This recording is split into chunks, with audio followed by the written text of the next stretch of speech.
How do you relax after a long day at work? So look, I love nothing more than junk television. Sometimes I will stand in front of the telly and do a couple of hours of ironing, which I know is a bit weird, but I find It's that not. very therapeutic. But mostly, I walk my dog. So I have two amazing and slightly bonkers cocker spaniels, Aww. Alfie and Luna. And I'm very lucky. I live right on the edge of the New Forest, so I walk out the back gate and we go walkies for hours. And that's how I switch off. There is nothing quite so good as getting out in the fresh air and being able to look at the beautiful scenery and shout a lot at Alfie, who's very badly behaved. But that's how I switch off. Wow, it must be so nice to live so close to the New Forest. I live near Richmond Park, and I just find it so relaxing to be surrounded by nature. I do some poetry stuff, and a lot of it's inspired by Richmond Park. But the New Forest is lovely as well. All the ponies.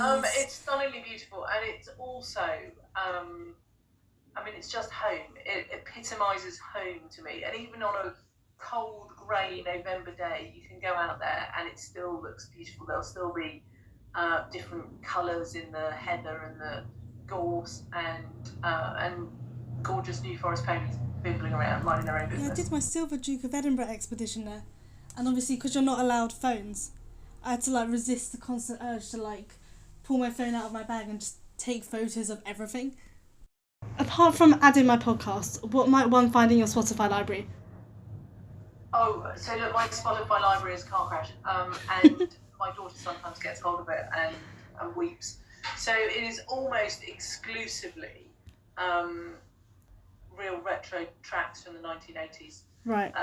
Tabby always says that. She says that my musical tastes have not moved on since I left school, and she's probably right. Sporadically, I did this. So every January, I will deliberately go out of my way to listen to new music because I know that I need to expand my horizons. So I will always go on to sort of hot hits the whole of January, just to find new tracks that I love. But 9 times out of 10, I will revert back to listening to Wham, which is a bit tragic, isn't it? It's not. I think it's normal to like music from that kind of time because, of course, a lot of popular music is geared towards a teenage audience, and that's when you were a teenager. Yeah, and we all wish that we were still teenagers. So I was at an event in the constituency on Sunday where it was talking about how we can help people living with dementia. And music is an amazing thing for bringing dementia sufferers out of themselves. And I was saying that I'd been to visit a care home where they'd been playing sort of all Elvis Presley tracks. And I jokingly said to the chap I was talking to, I hope by the time I get into a care home, they're playing Wall to Wall, Duran Duran. And he just looked at me in absolute horror and said, I hope I'm not in the same one, which I thought was just harsh. That's horrible. That's a horrible thing to say. Well, finally, if you could give your younger self one piece of advice based on your experiences, what would it be? Okay, so I can give you the serious piece of advice and I can give you the flippant piece of advice.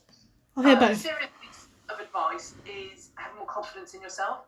Yeah. And I watch too many young women in particular who lack confidence and suffer from imposter syndrome and are frightened to voice their opinions. And so my piece of advice to my younger self on that front was, actually just go and fight for what it is that you want because you will achieve it, you can achieve it. And the more flippant piece of advice is that you don't have great legs forever. So wear mini skirts and hot pants whilst you can get away with it. Okay. Myself and the young female listeners will keep that in mind. Well, thank you so much for coming on to the podcast. It's been great to speak with you. No worries. Thank you very much. Listeners, join us next week on Women in Westminster when I'll be speaking with Claire Young.